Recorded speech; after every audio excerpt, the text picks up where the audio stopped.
Merci, monsieur le modérateur, et nos condoléances. Monsieur le président du club et l'ensemble du bureau, cher professeur Abdou Khadre Diop, il est très difficile de parler après vous. Au point où je me demande est-ce qu'il ne fallait pas reporter le deuxième thème. Cher président des clubs et représentants des présidents et présidentes des clubs, après cette question des coups d'État, le professeur Abdou Khadre est revenu sur les coups d'État. Peut-être il a oublié aussi de mentionner les coups d'État dans les clubs. Voilà.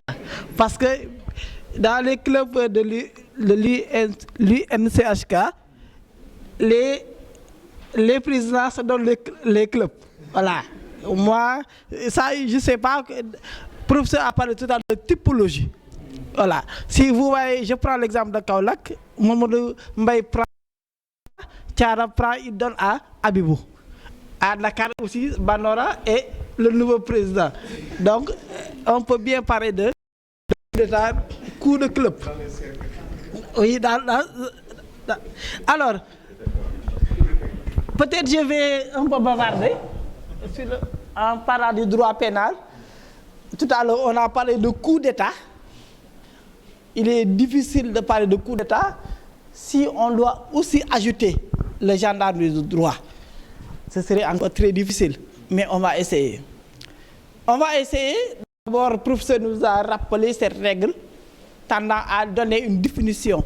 Le droit pénal peut être défini comme l'ensemble des règles juridiques qui organisent la réaction de l'État vis-à-vis des délinquants.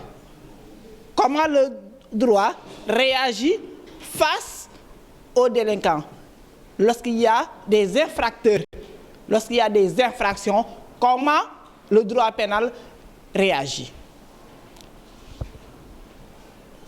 Pour qu'on puisse parler d'infraction, je ne vous apprends rien, il faut la réunion de 3 éléments. L'élément légal, l'élément matériel et l'élément moral.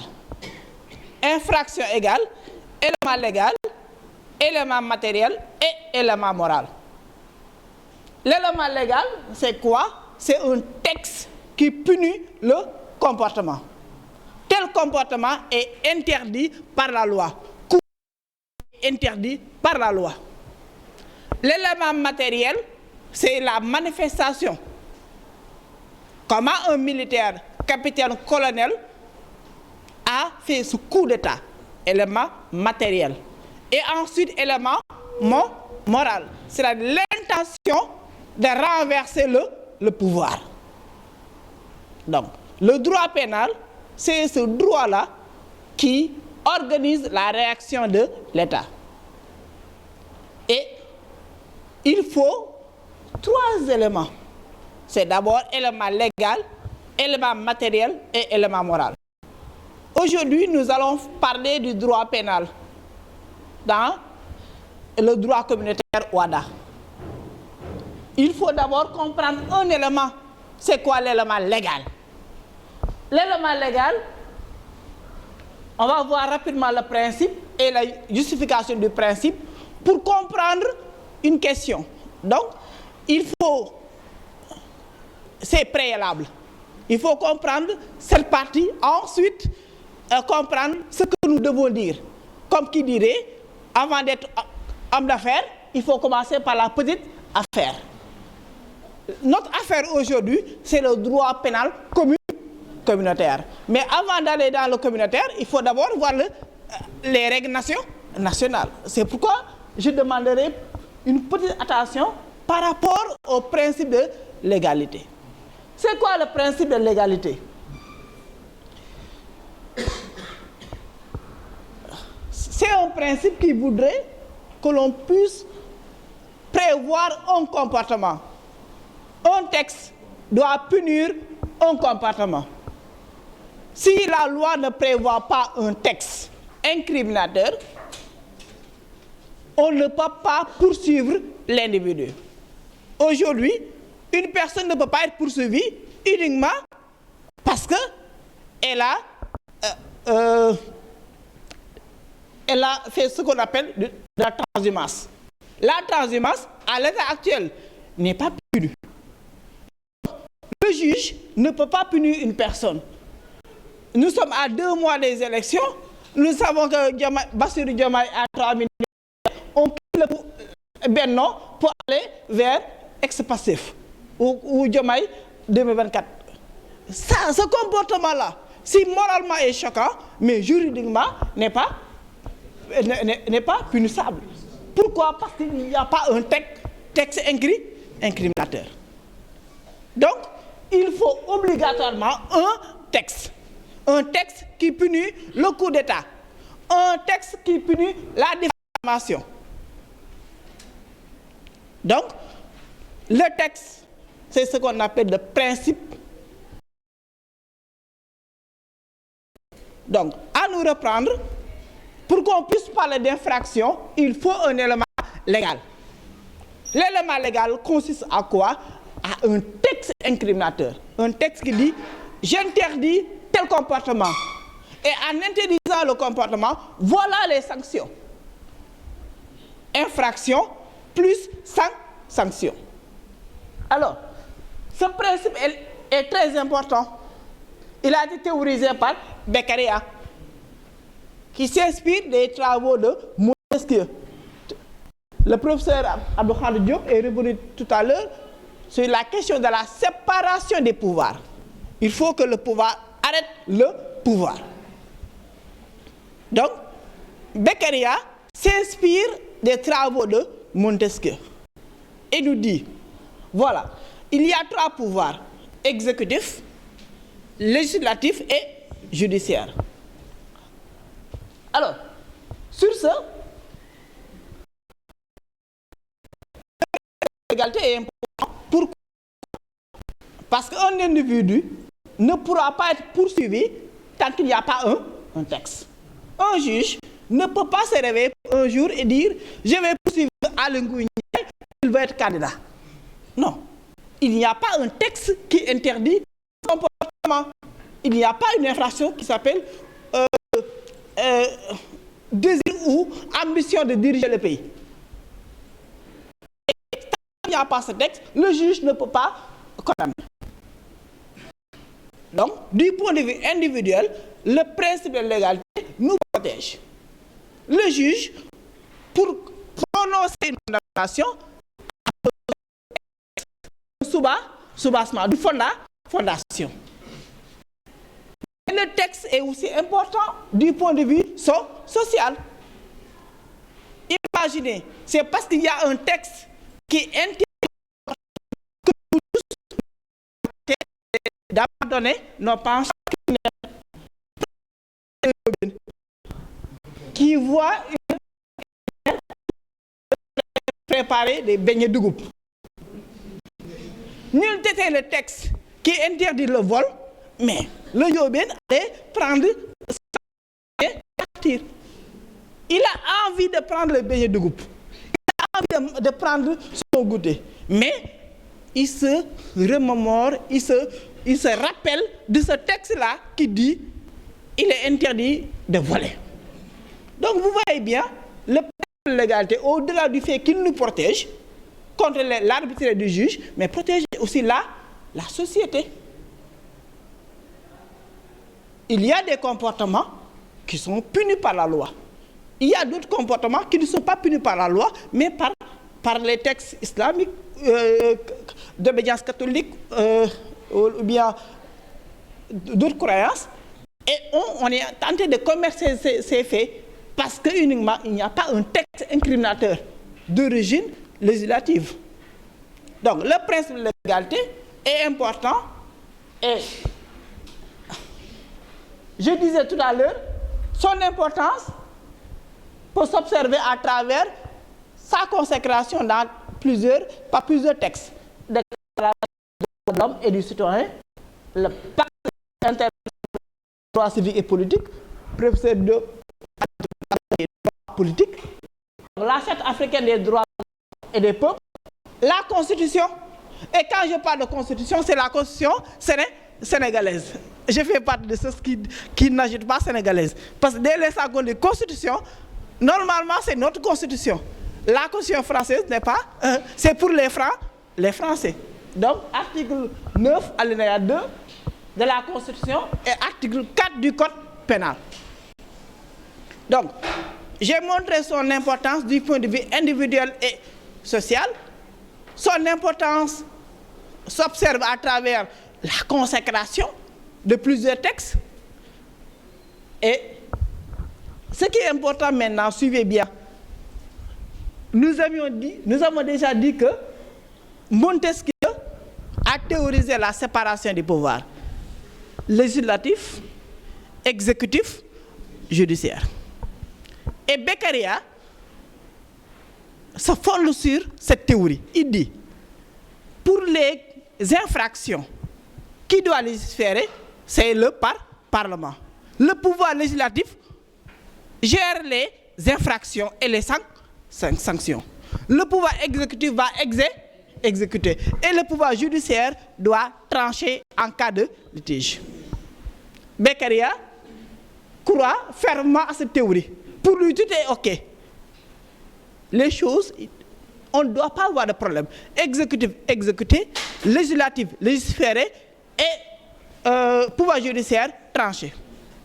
Si on suit cette logique, qui doit prévoir les parlements? C'est le Parlement, les députés. Qui doit prévoir les contraventions? Le Parlement. Si on suit la logique de Beccaria, Beccaria dit, pour légiférer, c'est le Parlement, parce que le Parlement représente la société. Donc, tout ce qui est infraction, c'est le Parlement. Mais aujourd'hui, il en va autrement. Regardez ce premier signe de fragilisation. Le législateur me dit, ou bien le constituant sénégalais, article 67 me dit, les crimes et les délits sont dans la compétence de qui? Du législateur. Regardez Beccaria, il disait que, au nom du principe de l'égalité, moi, législateur, je m'occupe des infractions et des sanctions. Toi, exécutif, exécute, et le pouvoir judiciaire, on viendra chez vous. Mais, première fragilisation, l'article 67 me dit, crime et délit, c'est pour le législateur. Et contravention, il me dit, c'est les autorités exécutives. Est-ce que vous n'avez pas vu cette première difficulté? Comme dirait quoi? Mon ami Lionel, qui dit, pendant les fiançailles, une fois marié, je prends toutes les charges. Madame est contente. À un moment donné, il dit à madame, je prends les charges, mais je vous laisse les factures. Regardez, normalement, le pouvoir législatif doit légiférer, doit tout légiférer. Lionel doit tout prendre, toutes les charges, domestiques, factures, scolarité, tout. Mais un bon jour, il dit, c'est d'ici maintenant, je prends les charges et je vous laisse les factures. Premier signe de fragilisation. Madame va commencer à dire, Lionel, il faut le surveiller parce qu'il commence à sortir quelque part. Est-ce que vous suivez bien? Donc je suis en train de voir le principe de l'égalité connaît une première fragilisation. Parce que le législateur prend des éléments, les crimes et les délits, et laisse maintenant les contraventions aux autorités exécutives, article 76 de la Constitution. Donc crime, loi, délit, loi, contravention, règlement. Donc, ce qui a été vendu par Beccaria, donc, ne l'est plus aujourd'hui. Donc, il y a d'abord un premier problème. Maintenant, si on comprend cette question, le principe de l'égalité, on va voir maintenant la problématique du droit pénal OHADA. la place du droit pénal dans le droit communautaire OHADA.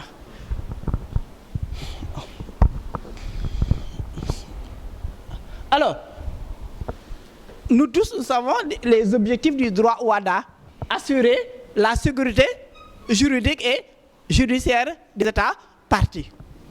Avant l'avènement du droit OHADA, on avait comme une zone qui se présentait comme un navire d'arnaquin ou bien armée mexicaine, des textes obsolètes, dépassés.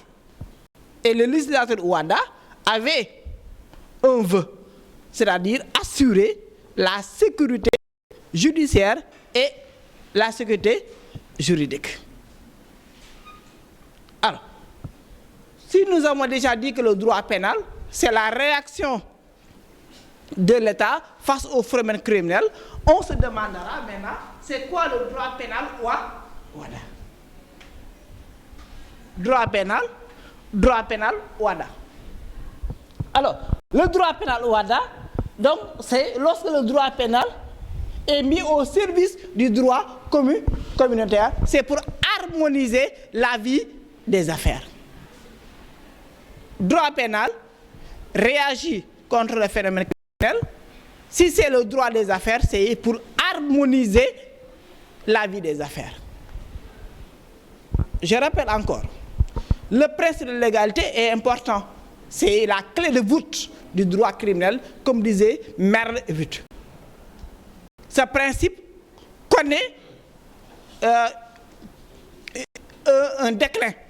D'abord, c'est de la part du législateur qui prend seulement les crimes et les délits et laisse les contraventions. Maintenant, si on vient au droit communautaire, il y a un souci. C'est pourquoi on va essayer de voir la place du droit pénal communautaire. Alors, professeur Abdoukhane est revenu tout à l'heure sur la souveraineté des États parties. Je vous demande de bien suivre cette partie parce qu'on risque de se perdre après. Regardez bien. Le législateur OHADA a un vœu. C'est quoi le vœu? C'est assurer la sécurité juridique et judiciaire. Mon objectif, c'est assurer la sécurité juridique et judiciaire en faisant une harmonisation. On est d'accord? Mais au même moment, nous savons que le droit pénal est un droit de souveraineté. Le professeur l'a dit tout à l'heure. Les États sont jaloux. On peut harmoniser le droit des affaires, on peut harmoniser les comptabilités. Mais le droit pénal, c'est une affaire de souveraineté. Mais comment le législateur doit faire? Il veut harmoniser, mais il sait que aussi l'harmonisation peut poser problème. Je reprends. Il a un objectif, l'harmonisation de la vie des affaires. Il veut moraliser la vie des affaires. Mais à côté, l'instrument qu'on appelle le droit pénal est hostile à une harmonisation. Qu'est-ce qu'il va faire? Alors, il va chercher une solution exceptionnelle. À quoi consiste la solution? Il dit, moi, législateur communautaire, je m'occupe des incriminations et je laisse les États partis le soin de prévoir les sanctions. Je reprends. Lionel avait dit à sa femme, je m'occupe des affaires pendant les fiançailles. Mais après 2 ans de mariage, il dit à madame, occupez-vous maintenant des factures, moi je prends encore les charges, location et ainsi de suite, nourriture, ravitaillement, mais vous, charges, tout ce qui est facture, électricité, eau, Sonatel. Et il commence même à créer des factures. Quelque chose qui n'était pas facturé devient des factures. Mais ici, dans le droit communautaire, le législateur dit maintenant, moi, je m'occupe des incriminations. Et je laisse les États partis le soin de prévoir les sanctions. Est-ce que vous suivez? Donc, il y a un autre problème. C'est comme qui dirait, Lionel dit maintenant, je prends 2 autres femmes, ça fait 3 femmes. Il dit, moi je m'occupe de ce qu'on appelle ravitaillement. Ravitaillement.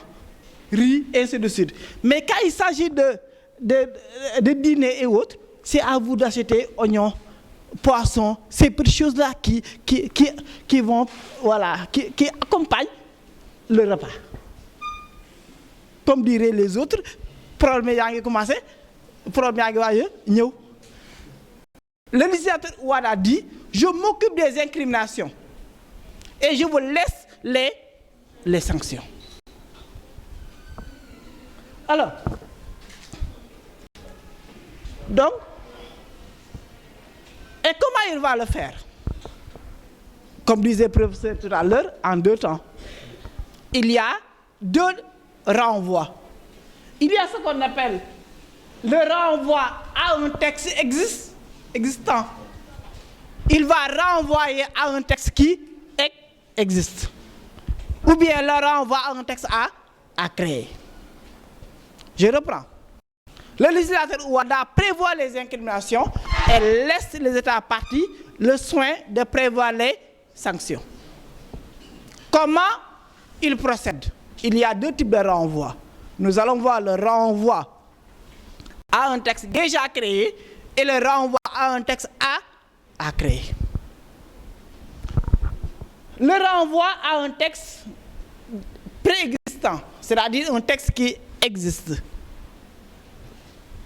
Donc, on va voir quelques illustrations, les avantages et les inconvénients.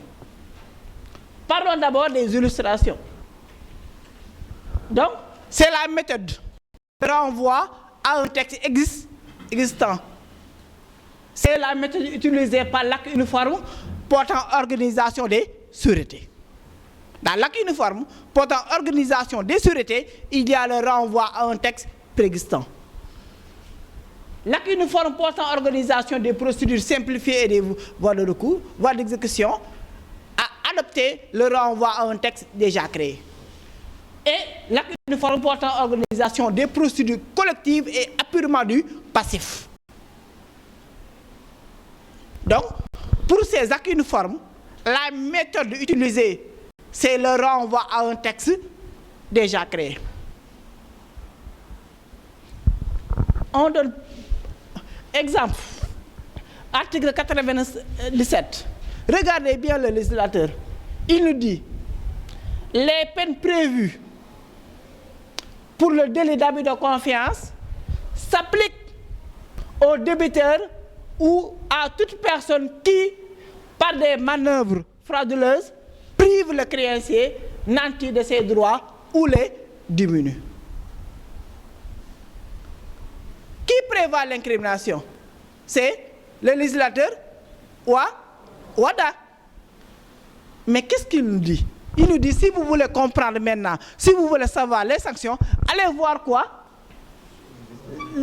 Allez voir quoi? Oui, les peines applicables au délit d'abus de confiance. Je répète. Le problème, c'est quoi? Le législateur dit, comme il y a un problème de souveraineté entre les États partis, moi je m'occupe des incriminations et je vous laisse les sanctions. Et article 97 nous dit les peines prévues pour le délit d'abus de confiance. Abus de confiance. Les peines seront les mêmes pour le comportement décrit ici lorsqu'un débiteur ou toute autre personne, par des manœuvres frauduleuses, veut diminuer les droits des créanciers. Il dit, je crée l'incrimination. J'interdis le fait pour un débiteur d'utiliser des manœuvres frauduleuses afin de priver le créancier de ses droits, les droits politiques des créanciers. Je crée l'incrimination. Et si vous voulez comprendre les sanctions, vous faites quoi? Allez voir quoi? Les peines applicables les peines applicables au délit d'abus de confiance. Kiff, kiff, c'est la même chose. Si vous voulez comprendre les sanctions que moi, j'ai prévues pour ce délit-là, allez voir les peines applicables au délit d'abus de confiance. Qu'est-ce qu'il a fait? Il a prévu l'incrimination et a laissé l'État partir le soin de prévoir les sanctions. Incrimination, sanction. Je vous rappelle en interne, la loi prévoit les incriminations de crimes et délits ainsi que les sanctions. Et les contraventions, c'est pour les autorités exécutives qui prévoient l'incrimination et les sanctions. Ici, pour trouver le compromis, le législateur Ouada prévoit l'incrimination, c'est-à-dire les infractions, et laisse les États partir le soin de prévoir les sanctions. Mais la méthode utilisée ici, c'est quoi? Le renvoi à un texte préexistant. Où se trouve le texte? Où se trouve le texte?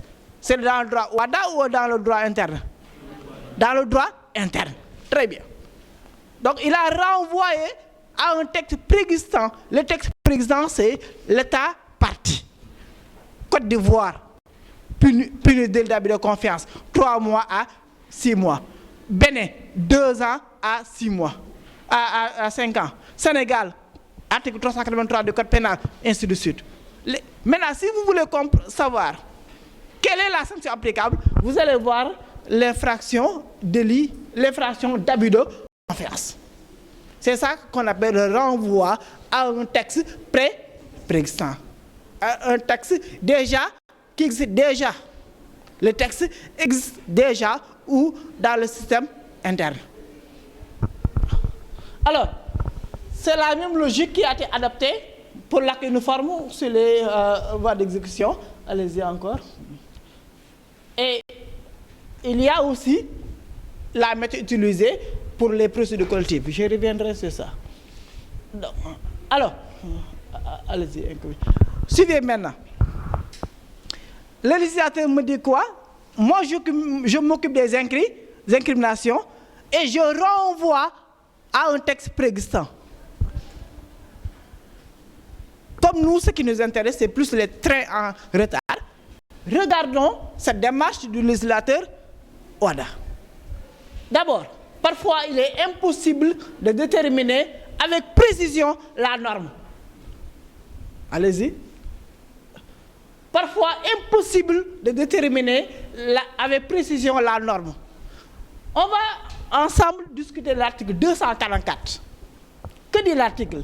Est puni des peines prévues par le droit pénal en vigueur dans chaque État partie pour les infractions commises au préjudice d'un incapable. Regardez bien, est puni des peines prévues par le droit pénal en vigueur de chaque État partie. Les infractions commises au préjudice d'un incapable.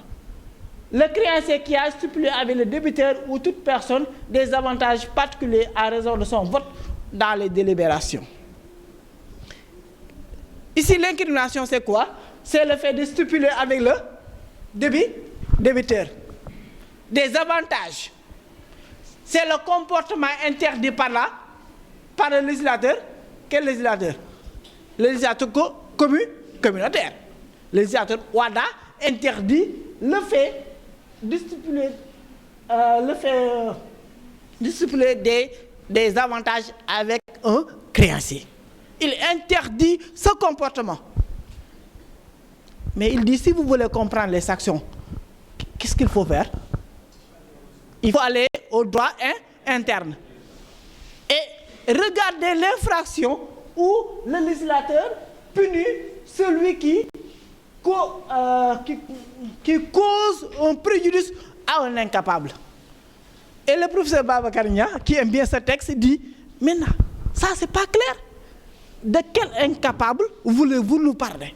Est-ce qu'il s'agit d'un mineur ou bien d'un majeur incapable? C'est comme quelqu'un qui dirait, Kama yoni la Mbao. C'est quel Mbao? Grand Mbao, Face Mbao, Sika Mbao, Mbao extension, ainsi de suite. Mbao rek. C'est ça que dit le législateur. Il dit, si vous voulez comprendre la sanction applicable aux débiteurs aux créanciers qui stipulent des avantages avec un débiteur, allez voir la sanction applicable à celui qui cause un préjudice à un incapable. Mais on lui dit, mais de quel incapable? Est-ce qu'il s'agit d'un majeur ou bien est-ce que c'est d'un mineur? Mais à supposer que ce soit un mineur. Mais il y a ce qu'on appelle exposition d'un mineur et délaissement d'un mineur, lequel? Est-ce que vous voyez pourquoi les enfants disent problème yaa ngi da ko commencer? Parce qu'il fait un renvoi, mais le renvoi est imprécis. On ne sait pas de quel incapable. Et si on parvenait par extraordinaire à découvrir l'incapable, mais il y a plusieurs situations. Alors le juge, saisi de ces questions, aura des soucis pour prononcer des sanctions. Le renvoi à un texte déjà créé pose problème. Pourquoi parfois il est impossible de déterminer avec précision la norme. Ensuite, oui, parfois il y a l'utilisation de formules vagues. On va voir l'infraction article 243. Pour la répression du syndic qui exerce une activité personnelle sous le couvert de l'entreprise du débiteur en cessation de paiement, qui use du crédit de celui-ci ou qui sera acquéreur de ses biens. Le syndic, c'est qui est visé. Le législateur Ouada nous dit les infractions commises par une personne faisant appel au public au préjudice d'un loueur, dépositaire, ainsi de suite. Mais ce comportement-là, il nous dit, si vous voulez comprendre, si vous voulez connaître la sanction applicable à ce syndic-là, allez voir l'infraction, les peines applicables à l'infraction. Or, l'infraction-là, ça n'existe pas. Ça n'existe pas. C'est comme si quelqu'un dit ma yónni la Washington, Sénégal. Or, Washington, ça n'existe pas au Sénégal. Mais, venez, je vous appelez un tchac-tchac pour dire amener ce courrier ou bien cette marchandise à Washington. Or, ici, il est au Sénégal. Mais ce texte n'existe pas. Il n'y a aucun comportement puni par le législateur Ouada. Donc, tout à l'heure, je vous ai dit, parfois, il est difficile de localiser la sanction, mais parfois, la sanction, elle n'existe même pas. Parce qu'elle est vague. Prenez la marchandise, amenez ça à Washington. Le livreur va courir de 6h du matin à 19h. Il ne trouvera pas Washington au Sénégal. Parce que ça n'existe pas. Mais si vous dites Yeumbeul Sud, il ira à Yeumbeul Sud. Après, il va téléphoner. Mais Washington, ça n'existe pas au Sénégal. Donc, c'est le même comportement. Donc, c'est pour dire quoi? Nous sommes en train de voir le renvoi à un texte déjà créé qui pose des problèmes, beaucoup de problèmes. Mais c'est parce que le législateur, le deal était, moi législateur, je m'occupe des incriminations et je laisse les États parties le soin de prévoir les sanctions. Mais la méthode, la première consiste à dire, je crée l'incrimination et je renvoie à un texte qui existe. Cette méthode-là, parfois, elle est dangereuse pour des raisons que nous venons de dire, parce que parfois c'est imprécis.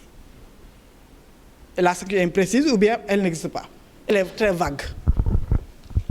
Ou bien parfois, il donne au juge un pouvoir large. Le juge a la possibilité de choisir des sanctions. Comme c'est vague, le juge aurait pu dire délaissement ou exposition. C'est à lui de choisir. Et en droit, le principe de l'égalité est sacré. C'est pourquoi Portalis disait qu'en droit pénal, il faut des textes clairs et précis, point de jurisprudence. Le juge constitutionnel, il est très libre. Le juge civil est animé par des effets d'intérêt. Le droit civil, c'est une affaire pécuniaire. Voilà.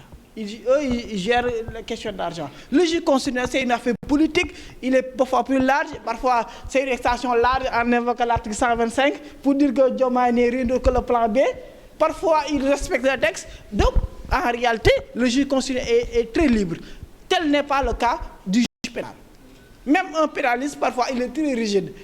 Les pénalistes sont beaucoup plus rigides que les privatistes. Mon ami Casimir fait partie des personnes très rigides. Lui, en TD, soit vous êtes sérieux ou soit vous n'êtes pas sérieux, parce que c'est un bon pénaliste. Tout le contraire des civilistes, ils sont plus tolérants. Donc, en droit pénal, on ne doit pas avoir un juge qui interprète ce qu'on appelle haute trahison. Est-ce que le fait pour le président de la République de recevoir celui qui a volé les fiches de parrainage est une haute trahison? Donc c'est le juge qui va dire qu'est-ce qu'il faut entendre par haute trahison.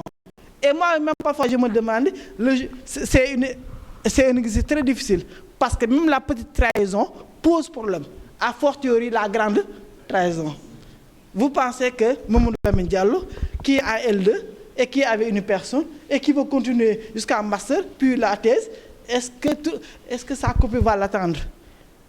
Si la copine décide de se marier, on va dire, elle a trahi Mamadou Lamine Diallo. Alors que ce n'est pas une trahison. C'est pourquoi je dis, moi, même la petite trahison pose problème, a fortiori la grande trahison. Et en droit pénal, on n'a pas besoin de textes ouverts, où le juge a la possibilité de choisir un délaissement d'un mineur ou bien exposition d'un mineur, délaissement d'un majeur incapable. Le législateur doit prévoir des textes clairs et précis. Donc le renvoi à un texte déjà créé pose problème.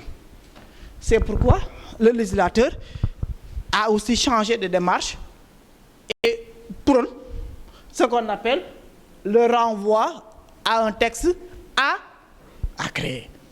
Cette fois-ci, ce n'est pas déjà créé, mais c'est un texte à créer. Donc, deuxième partie, le renvoi à un texte à créer, c'est la méthode utilisée par la uniforme relative aux droits des sociétés commerciales, groupements d'intérêt économique.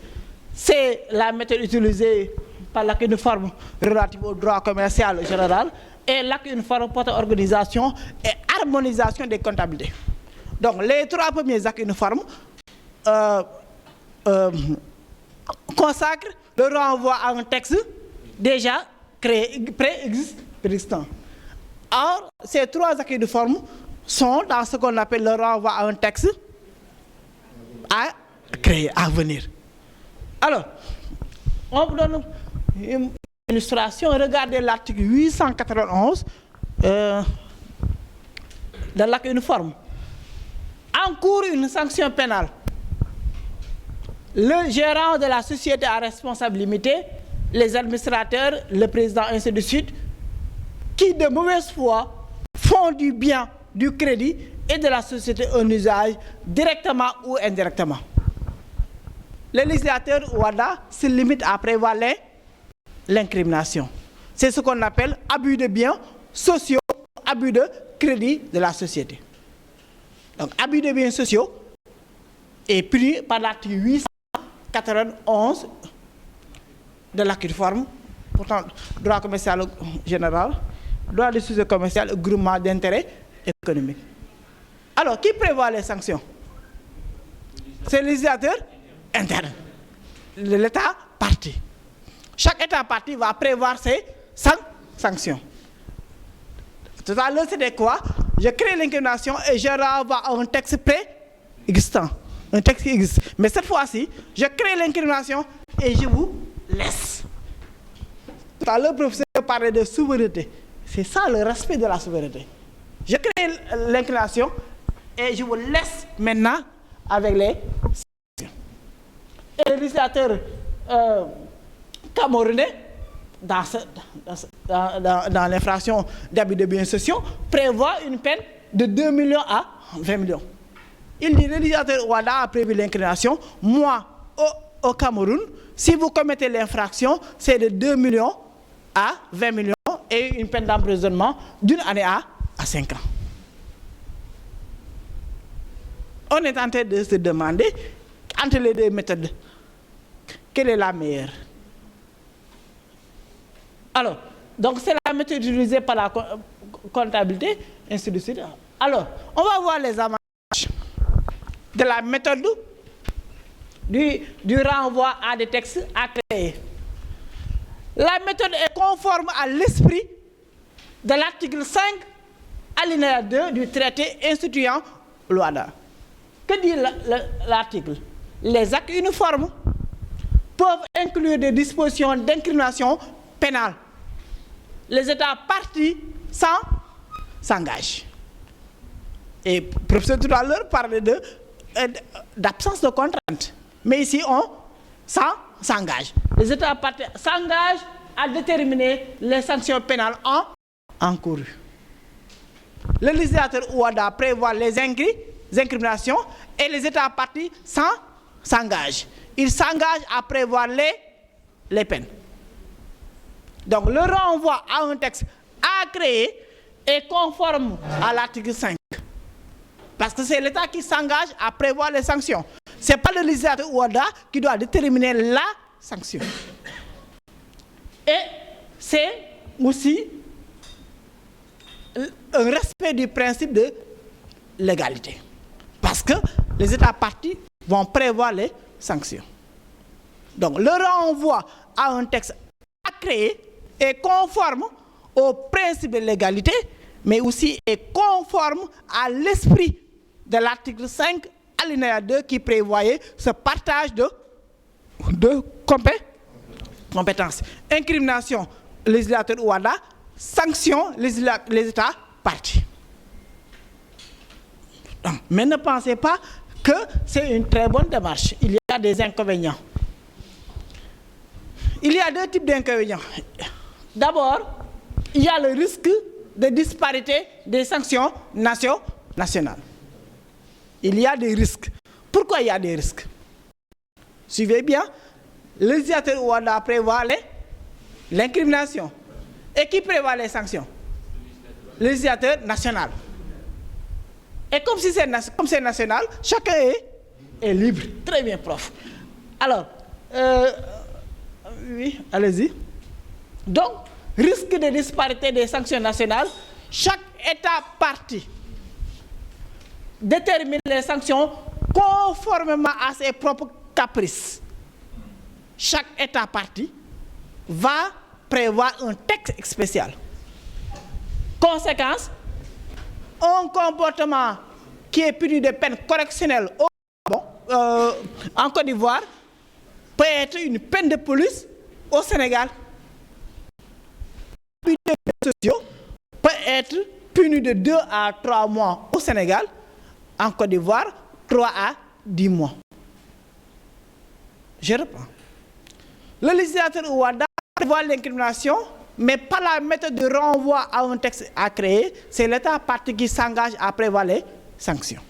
Et comme les États sont libres, chacun détermine ses sanctions selon sa politique pénale. La conséquence directe, c'est disparité des sanctions.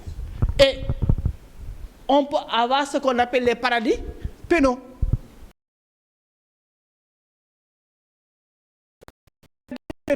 Des lieux où les sanctions ne sont pas lourdes. Paradis pénaux. Quand je suis un investisseur, de mauvaise foi, il paraît devoir des biens sociaux Sénégal ou bien Bénin, là c'est du là c'est à 2 ans. Moi, si je suis un investisseur, j'irai en Côte d'Ivoire. Parce que tout ce que je risque, c'est 4 mois d'emprisonnement. Au Bénin, si je fais ce comportement, c'est 2 ans. Il y a un pays qui s'appelle Pays de la Teranga, où c'est du matelas. Le législateur sénégalais dit abus des biens sociaux 1 mois à 3 mois. Ou une peine d'amende de 100 000 à 300 000. Moi, si je suis un investisseur de mauvaise foi, je préfère venir au Sénégal. On va dire parce que nous sommes attractifs ou bien Or, l'investisseur lui cherche ce paradis. Il y a à côté les enfers pénaux, des lieux où, lorsque vous commettez des infractions, vous serez lourdement sanctionné. Donc, quand on est c'est sérieux, c'est pénal. Il dit, si je me trouve au Togo, le législateur togolais est très sérieux. Quand mes futurs collaborateurs commettront cet acte, ils seront sévèrement punis de 2 à 10 ans d'emprisonnement. Je préfère investir au Togo. Donc, le renvoi à un texte à créer entraîne quoi? Des disparités des sanctions, entraîne des paradis pénaux et des enfers pénaux. Donc, prenons l'exemple de l'abus de biens sociaux. Au Sénégal, la loi nous dit 1 an à 5 ans. Amende de 1 million à 5 millions. Les deux peines sont cumulatives. Le législateur camerounais nous dit 1 à 5 ans, de 2 à 20 millions. Alors, mon ami, si vous devez choisir entre le Cameroun, si vous êtes de mauvaise foi, qu'est-ce que vous allez choisir? Sénégal. Parce que au Sénégal, peine, c'est 1 million à 5 millions. Or, le législateur camerounais dit 2 millions à 20 millions. Alors, mais si vous voulez protéger vos intérêts entre le législateur camerounais et centrafricain, le législateur centrafricain nous dit une amende de 100 1 million à 5 millions, mais dit le juge peut prononcer l'une ou l'autre. Ce n'est pas cumulatif, mais c'est alternatif. Chaque État parti choisit ses sanctions. Donc, selon la bonne ou la mauvaise foi de l'investisseur ou de ses collaborateurs. Donc, le renvoi à un texte à créer a un premier inconvénient, c'est la disparité des sanctions. Deuxième inconvénient, le manque de réactivité du législateur national. Qu'est-ce que nous avons dit tout à l'heure? Il s'engage. Les États s'engagent. Donc, bon vouloir s'engage. Je m'engage. Au Sénégal, comme les étudiants, sujet abordable, aussi je m'engage, c'est très facile. Voilà. Donc, je m'engage. Si c'est pur, je m'engage. Si c'est mettre la Diouf, je m'engage. Au Sénégal, on s'engage rapidement. Mais après, c'est passer à l'action.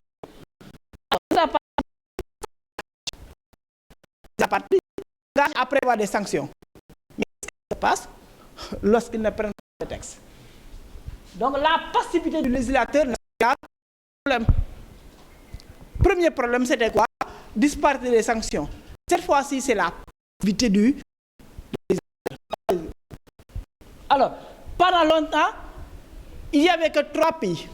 Sénégal, Cameroun, Centrafrique. Tous les autres pays n'avaient pas prévu des textes applicables. Alors, discrimination, il n'y a pas de...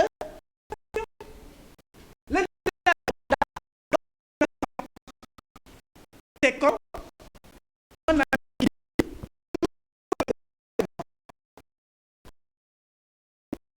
détail,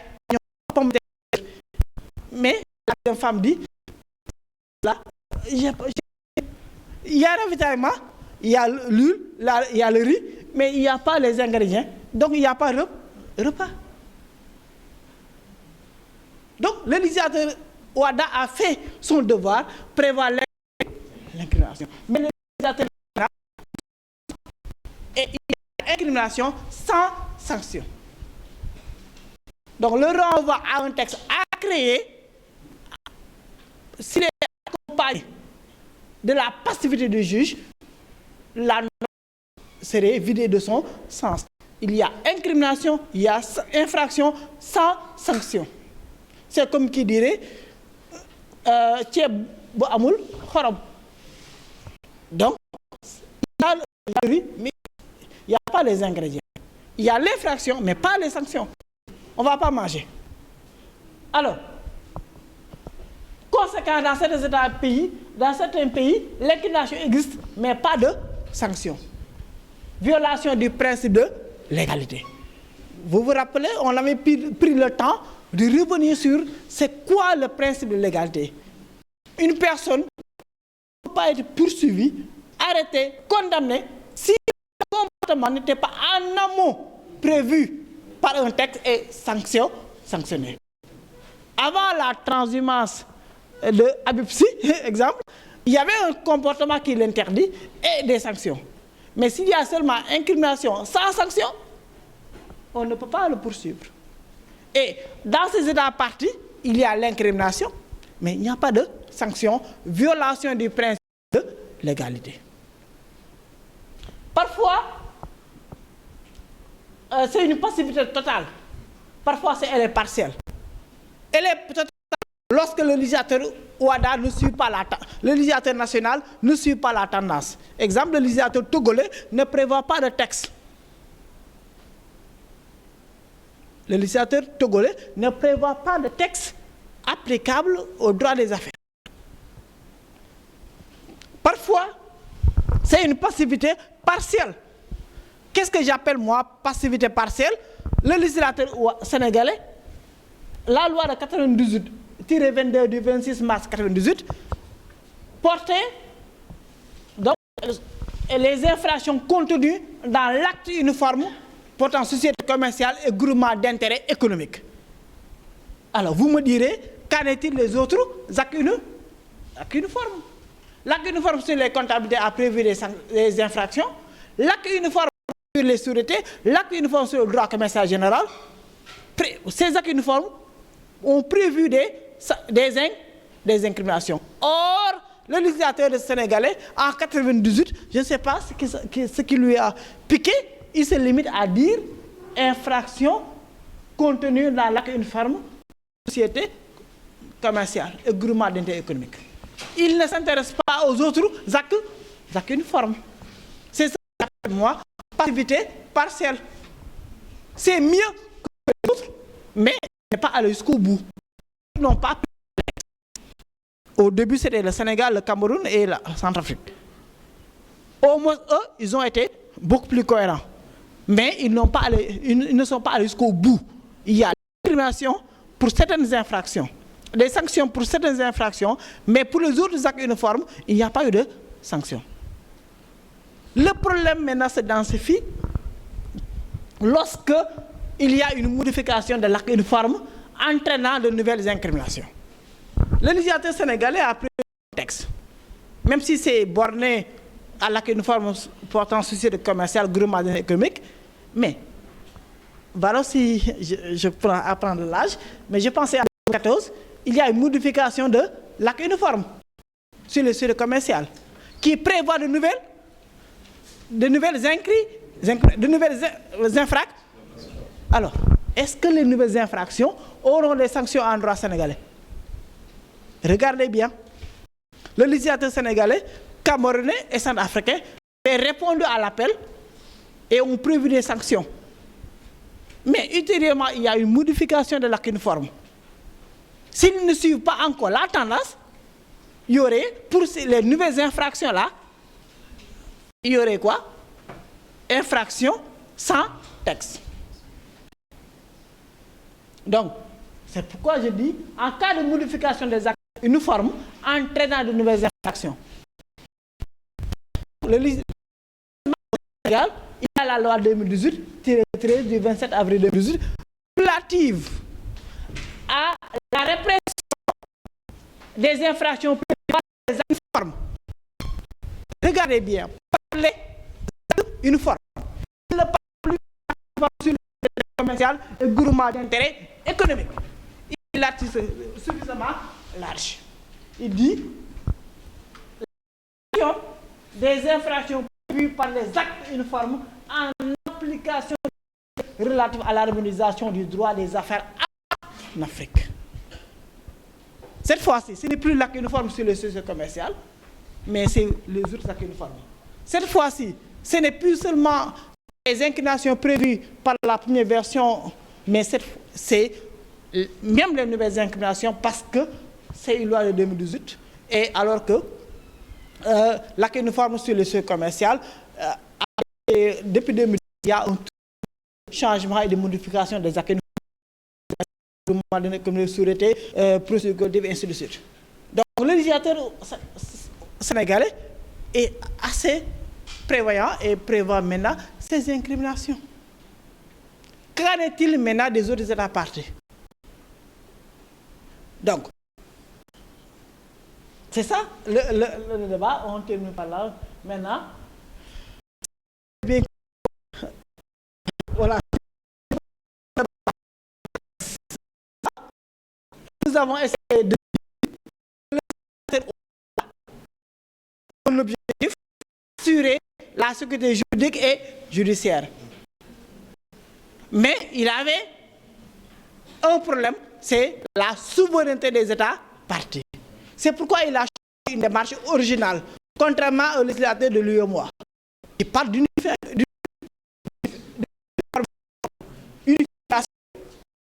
Si on a essayé de dire, pour les incriminations, je m'en charge et je vous laisse les sanctions. À travers des mécanismes, on renvoie à un texte déjà créé, renvoie à un texte créé. Nous avons vu les deux méthodes, beaucoup de inconvénients. On peut se demander, mais quelle est la meilleure? Concernant le renvoi à un texte déjà créé, bon, on a essayé de voir. Il y a des difficultés. Comme l'a fait le professeur, sans, je sais, je ne pourrais pas la faire. C'est quoi la perspective? La solution serait-elle une harmonisation, une uniformisation des incriminations? Est-ce que je vais être courageux maintenant, désormais? Je prévois les incriminations et les sanctions. Les incriminations et les sanctions. Dans ce cas, ce sera une unification, mais en même temps, on n'aura plus de réactions ou de passivité du législateur ouada, du législateur national, parce que la sanction est là, l'infraction est là. Et le juge sénégalais, qui comprend bien le droit, dira que j'invoque directement le droit communautaire qui a une valeur supérieure au droit national.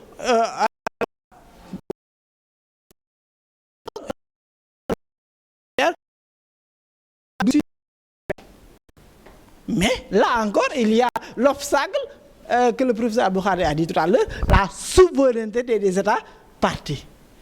Cela veut dire quoi? On a un problème, nous avons cherché une solution.